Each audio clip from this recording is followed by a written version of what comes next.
할렐루야. 새벽 예배 나오신 우리 아름다운 가족 여러분 모두를 축복하고 또 환영합니다. 보고 싶습니다. 저는 오늘 이제 오후에 LA로 가게 되는데요. 그동안 유타에서 머물렀던 숙소에서 말씀을 전하고 있습니다. 우리 성도님들 주말 잘 보내시고요. 또 건강한 모습으로 또 밝은 모습으로 주일날 예배 때 교회에서 뵙도록 하겠습니다. 오늘은 6월 11일 금요일입니다. 우리 새벽 예배 하나님 앞에 드리시겠습니다. 참 좋으신 하나님 아버지, 오늘도 믿음의 백성들이 주님 앞에 나왔습니다. 우리 모두를 축복하시고 말씀으로 다시 한번 하나님의 은혜를 경험하고 또 말씀 붙들고 승리할 수 있는 복된 하루가 되게 하여 주시옵소서. 예수님의 이름으로 기도하옵나이다. 아멘. 오늘은 바로 말씀 보도록 하겠습니다. 우리 시편 1절에서 18절까지의 말씀입니다. 시편 10, 1절에서 18절까지 하나님의 말씀 제가 봉독하겠습니다. 여호와여, 어찌하여 멀리 서시며 어찌하여 환난 때에 숨으시나이까? 악한 자가 교만하여 가련한 자를 심히 압박하오니 그들이 자기가 베푼 꾀에 빠지게 하소서. 악인은 그의 마음의 욕심을 자랑하며 탐욕을 부리는 자는 여호와를 배반하여 멸시하나이다. 악인은 그의 교만한 얼굴로 말하기를 여호와께서 이를 감찰하지 아니하신다 하며 그의 모든 사상에 하나님이 없다 하나이다. 그의 길은 언제든지 견고하고 주의 심판은 높아서 그에게 미치지 못하오니 그는 그의 모든 대적들을 멸시하며 그의 마음에 이르기를 나는 흔들리지 아니하며 대대로 환난을 당하지 아니하리라 하나이다. 그의 입에는 저주와 거짓과 포악이 충만하며 그의 혀 밑에는 잔해와 죄악이 있나이다. 그가 마을 구석진 곳에 앉으며 그 은밀한 곳에서 무죄한 자를 죽이며 그의 눈은 가련한 자를 엿보나이다. 사자가 자기의 굴에 엎드림같이 그가 은밀한 곳에 엎드려 가련한 자를 잡으려고 기다리며 자기 그물을 끌어당겨 가련한 자를 잡나이다. 그가 굽부려 엎드리니 그의 포악으로 말미암아 가련한 자들이 넘어지나이다. 그가 그의 마음에 이르기를 하나님이 잊으셨고 그의 얼굴을 가리셨으니 영원히 보지 아니하시리라 하나이다. 여호와여, 일어나옵소서. 하나님이여, 손을 드옵소서. 가난한 자들을 잊지 마옵소서. 어찌하여 악인이 하나님을 멸시하며 그의 마음에 이르기를 주는 감찰하지 아니하리라 하나이까? 주께서는 보셨나이다. 주는 재앙과 원한을 감찰하시고 주의 손으로 갚으려 하시오니 외로운 자가 주를 의지하나이다. 주는 벌써부터 고아를 도우시는 이시니이다. 악인의 발을 꺾으소서. 악한 자의 악을 더 이상 찾아낼 수 없을 때까지 찾소서. 여호와께서는 영원 무궁하도록 왕이시니 이방 나라들이 주의 땅에서 멸망하였나이다. 여호와여, 주는 겸손한 자의 소원을 들으셨사오니 그들의 마음을 준비하시며 귀를 기울여 들으시고 고아와 압제당하는 자를 위하여 심판하사 세상에 속한 자가 다시는 위협하지 못하게 하시리이다. 아멘. 오늘 1절 말씀해 보시면 여호와여, 어찌하여 멀리 서시며 어찌하여 환난 때에 숨으시나이까? 어찌하여를 두 번씩이나 시편의 기자는 하나님 앞에 왜 이렇게 환난 때에 숨으십니까? 왜 환난을 당할 때 하나님이 막아주시지 않습니까? 왜 나타나지 않으시는 겁니까? 그렇게 이제 반문을 하는 것이죠. 왜 하나님은 내가 환난 당할 때 숨어 계시고 멀리 계십니까? 여러분, 이것이 지금 다윗의 질문만은 아닙니다. 우리들의 질문이 아닙니까? 하나님은 다윗에게도 그렇게 하셨고 우리에게도 가끔이 아니라 사실 자주 이렇게 하실 때가 있습니다. 왜 하나님은 숨어 계시는 것처럼, 왜 나타나지 않으시는 것처럼, 우리를 도와주시지 않는 것처럼 그렇게 멀리 계실까요? 두 가지 이유가 있다고 생각합니다. 그 첫 번째는요, 하나님을 찾으라는 것이죠. 하나님을 찾으라고 마치 숨어 계신 것처럼 하나님은 그렇게 우리에게 다가오실 때가 있습니다. 저희 막내 찬미가요, 5살, 6살 때 저랑 집에서 가끔 숨바꼭질을 했습니다. 보통 아이들이 숨바꼭질 좋아하잖아요. 집에서 숨고 찾을 때 아이가 그렇게 좋아합니다. 평소에는 늘 아빠를 볼 수 있는데 이제 안 보이다가 찾을 때 기쁨이 있지 않습니까? 그러면 저는 아이를 꼭 몇 번 위로 올렸다 내렸다 이렇게 행가리를 쳐주면 아이는 참 좋아했습니다. 평소에는 모르다가 찾을 때 기쁨이 있는 것처럼요. 우리는 하나님을 찾아야 살 수 있습니다. 우리가 하나님을 찾아야 살게 되거든요. 하나님이 늘 함께 하시면 오히려 이렇게 방심해서 하나님을 놓칠 때가 있습니다. 그래서 하나님 찾는 연습이 우리에게는 필요한 게 사실입니다. 그래서 가끔은 하나님이 숨으신 것처럼 느껴질 때가 있는 것이죠. 성도 여러분, 그때가 너 나 찾아야지, 나를 찾아야지, 그렇게 찾으라고 말씀하시는 때입니다. 자, 두 번째로 왜 숨어 계시는 것처럼 느껴지는가? 예레미야 선지자도요, 예레미야 12장에서 오늘 말씀에 있는 것처럼 똑같이 하나님께 질문합니다. 예레미야가 하나님 도무지 이해가 안 돼서 그럽니다. 어찌하여 악인은 형통하고 의인은 고난을 당합니까? 의인이 고난당하고 악인이 형통한 것은 도무지 이해할 수 없습니다. 의인이 고난을 당하고 악인이 형통한다? 하나님이 계신데 어떻게 이럴 수가 있습니까? 하나님이 계시면 의인이 형통하고 악인이 고난을 당하는 것이 맞는데 왜 하나님 이게 이렇게 바뀌었습니까? 라고 예레미야 선지자도 질문합니다. 이때 하나님께서 예레미야 12장 5절을 통해서 이렇게 답변해 주십니다. 만일 내가 보행자와 함께 달려도 피곤하면 어찌 능히 말과 경주하겠느냐? 내가 평안한 땅에서는 무사하려니와 요단 강물이 넘칠 때는 어찌하겠느냐? 한마디로 말해서 내가 너를 연단시키고 싶어서 말과 경주에서도 이기는 사람으로 훈련시키고 싶어서 하나님은 때로는 그렇게 우리를 연단하신다는 거죠.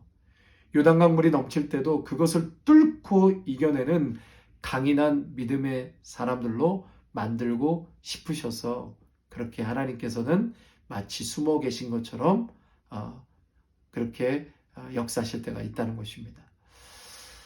하나님이 우리에게 주시는 고난과 역경에는 연단 훈련이 굉장히 강하게 나타납니다. 실제로 그렇습니다. 그래서 하나님은 때때로 숨기도 하시고 우리를 내버려 두시기도 하는데요. 하나님은 그냥 우리를 내버려 두는 것이 아닙니다. 아이와 숨바꼭질을 할 때 아빠는 숨어 있지요. 그런데 아빠는 아이가 지금 어디쯤에 있는지 아이의 동선을 항상 예의주시하고 있는 것처럼 하나님도 숨어 계시는 것 같지만 항상 우리와 함께 하시고 우리를 지켜보고 계시다는 사실입니다. 중요한 것은 하나님이 숨으시는 것이지 우리를 버리시는 것이 아니죠. 훈련시키고자 하는 것이지 우리를 죽이려고 사망의 골짜기로 내모시는 것이 아닙니다. 때로는 이렇게 마음이 힘들고 낙담될 때 그때 사탄이 우리를 속이죠. 하나님이 너를 버렸네. 하나님이 너 버리셨다. 하나님 너 더 이상 관여하지 않는다. 뭐 이렇게 우리를 속이고 옆에서 잘못된 그런 악한 마음을 우리에게 줄 때가 많죠. 그러나 숨바꼭질 할 때는 여전히 아빠는 아이를 지켜보고 있습니다.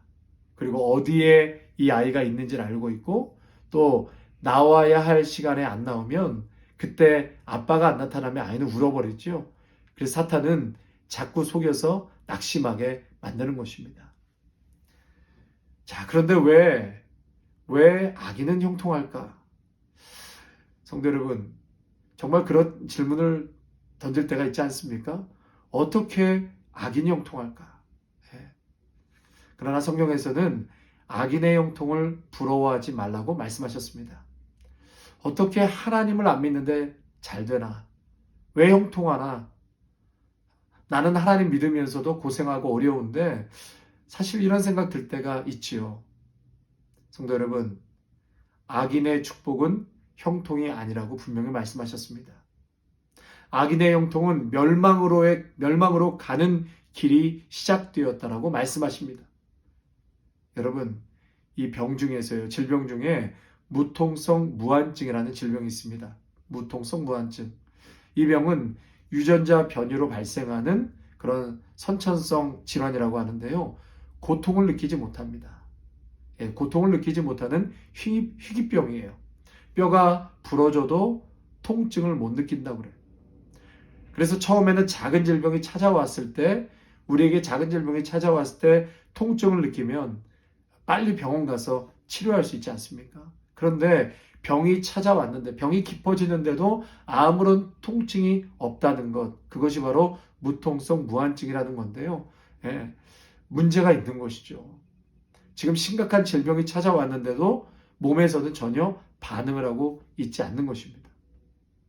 성도 여러분, 형통하다는 데 문제가 있다는 것입니다. 악인이 되었으면 힘들어야죠. 죄가 있으면 힘들어야 합니다. 그래서 하나님이 사랑하시는 자녀들을 징계하신다고 말씀하시거든요. 그러니까 우리가 조금만 아프면 통증을 느끼게 되는 것처럼 죄를 지으면 하나님은 통증을 느끼게 하시는 것이죠. 또 징계도 하시는 것입니다. 죄 지으면 하나님은 의인을 형통케 안 하십니다. 채찍질로 징계를 하십니다. 성도 여러분, 악인의 형통을 부러워하는 것은 무통성 무환증을 부러워하는 것과 똑같은 것입니다. 아프면 통증이 와서 고칠 수 있어야 되는데 통증 없이 계속해서 잘못된 길로 가고 있는 것을 부러워하는 것과 같다는 말씀입니다. 잠언 24장 1절 말씀에 너는 악인의 형통함을 부러워하지 말며 그와 함께 있으려고 하지도 말지어다. 성도 여러분, 부러워할 것이 따로 있습니다. 악인의 형통을 부러워해서는 안 될 것입니다. 악인의 형통과 의인의 고난에 대하여 우리들이 여러 가지 의문점들이 좀 있었는데요. 오늘 말씀이 좀 도움이 되셨는지 모르겠습니다. 우리 하나님은 당신을 찾으려고 하는 자에게는 반드시 나타내 보여주십니다. 하나님은 꼭꼭 숨어 계시는 분이 아니십니다. 아빠를 찾으면, 어린 자녀가 숨바꼭질을 할 때 아빠를 찾으면 그 어린 자녀에게 나타내 보이면서 아빠는 아이를 행가리를 쳐주는 분이시죠. 몇 시간째 그렇게 꼭꼭 숨어 있지는 않습니다. 성도 여러분, 하나님은 나를 훈련시키시고 또 나를 연단시키셔서 점점 강한 하나님의 백성이 되게 하십니다. 그리고 악인의 형통이 부럽지 않습니다. 의인의 고난이 낫지 악인의 형통이 부럽지 않습니다. 오늘도 이 말씀 꼭 붙드시고 때로는 하나님을 부르려고 할 때 마치 안 계신 것처럼, 우리 곁에 없는 것처럼 느껴질 때 바로 그때 하나님을 찾으라고 하는 것입니다.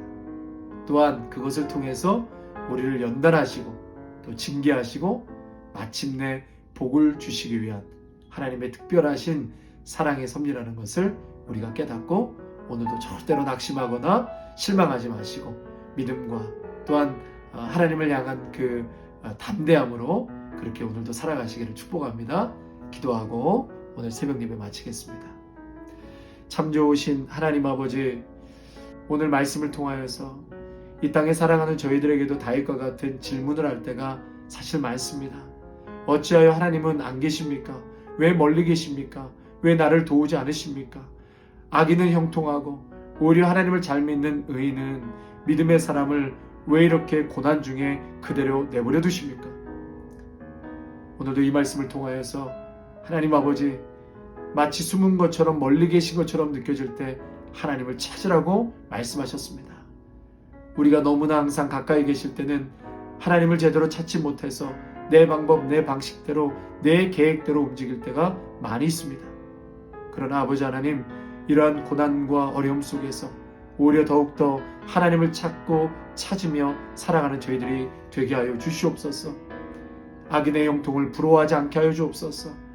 오히려 하나님의 자녀들은 하나님이 사랑하시기에 때로는 죄와 또 하나님의 뜻에 부합하지 않을 때 우리에게 징계로, 때로는 역경으로 찾아오셨다는 것이, 오히려 그것이 우리를 회복시키는 길이요 우리를 사랑하신다는 하나님의 표현이라는 것을 다시 한번 깊이 묵상하며 깨닫게 하여 주시옵소서. 오늘 하루도 이 말씀 꼭 붙들고 절대로 낙심하거나 저희들 주저앉아 살아가지 않게 하시고, 하나님께서 그의 자녀들을 사랑하시고 오늘도 이렇게 세우시고 찾는 자에게 나타내 보여주시고 두드리는 자, 구하는 자, 또 하나님을 찾는 자에게 오늘도 다가와 주시고 응답해 주시는 살아계신 하나님을 삶 속에서 충만히 경험케 하옵소서. 예수님의 이름으로 감사하며 기도하옵나이다. 아멘. 이제는 십자가에서 죽으시고 부활하신 예수 그리스도의 은혜와 한량없는 하나님 아버지의 사랑하심과 성령의 위로하심이 악인의 형통을 부러워하지 아니하고 오늘도 당신을 찾는 백성에게 친히 찾아와 주시고 사랑을 베푸시는 그 하나님을 오늘도 담대하게 믿음으로 바라보며 살아가기로 나아가는 귀한 믿음의 성도들과 가정과 일터와 자녀 위에, 아름다운 교회 위에 이제로부터 영원토록 함께 하시기를 간절히 축원하옵나이다. 아멘.